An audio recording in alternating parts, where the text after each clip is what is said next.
The coastal roundworm buster Caloglossalaprioraya. Hello everyone.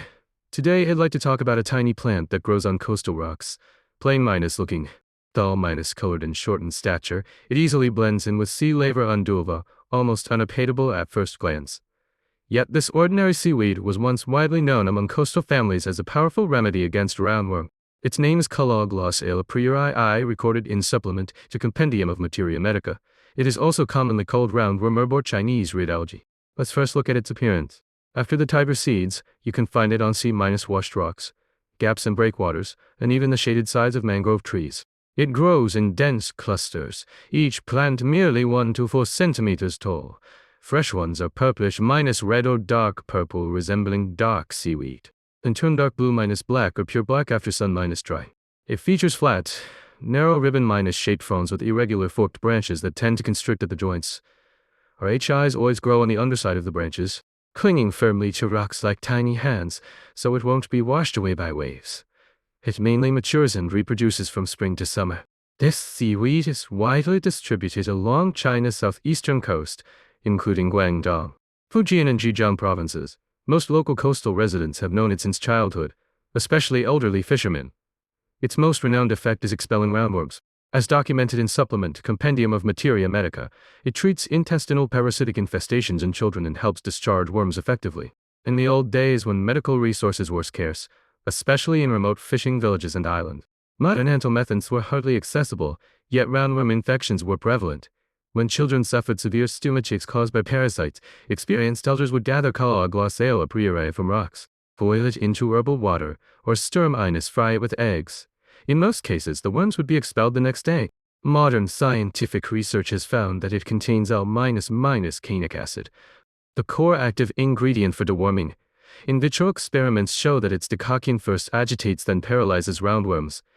To put it simply, the worms become hyperactive upon contact with the herb, then gradually lose mobility. Unable to cling to intestinal walls anymore, they are excreted naturally via intestinal peristalsis.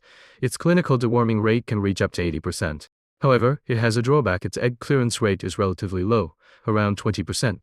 It can effectively eliminate adult worms, yet most unhatched eggs remain inside the body, which may lead to recurrent infections later on. This explains why regular deworming is necessary instead of a 1-time treatment. Besides, its aqueous extract can stimulate intestinal movement and trigger rhythmic, or even tonic intestinal contractions, helping regulate digestive functions. Ancient and modern people have summed up plenty of practical ways to use it. First, traditional decoction. The best harvesting time is from April to September. Clean the gathered seaweed and remove impurities, which can be used fresh or dried for later use. Dosage varies strictly by age based on fresh herb weight: 120 grams per serving for adults, 90 grams for kids aged 8 to 16, 60 grams for those aged 4 to 8, and 30 grams for children aged 1 to 4.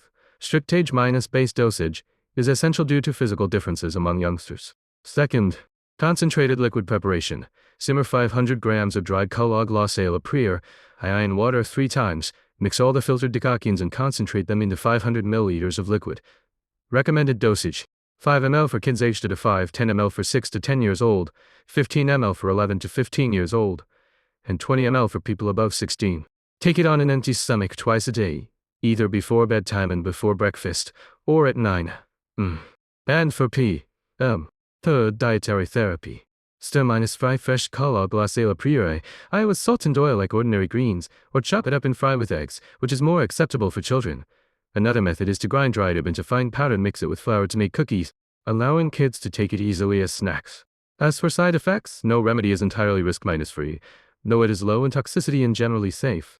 A small number of people may experience mild discomfort such as abdominal distension, slight stomachache, diarrhea, vomiting, poor appetite, or occasional dizziness. These symptoms are usually mild and fade away once usage stops, far milder than severe pain caused by roundworms.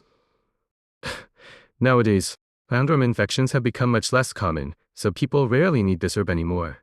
Even so, learning about traditional herbal remedies is still meaningful. They embody the life experience and wisdom passed down by older generations. Before the advent of modern medicine, these humble wild plants served as vital health safeguards for ordinary people. I hope today's sharing helps you remember this tiny coastal seaweed. Unassuming in appearance, it is indeed a reliable natural remedy against roundworms. Next time you spot it by the seaside, do take a moment to recognize it. Thank you, everyone.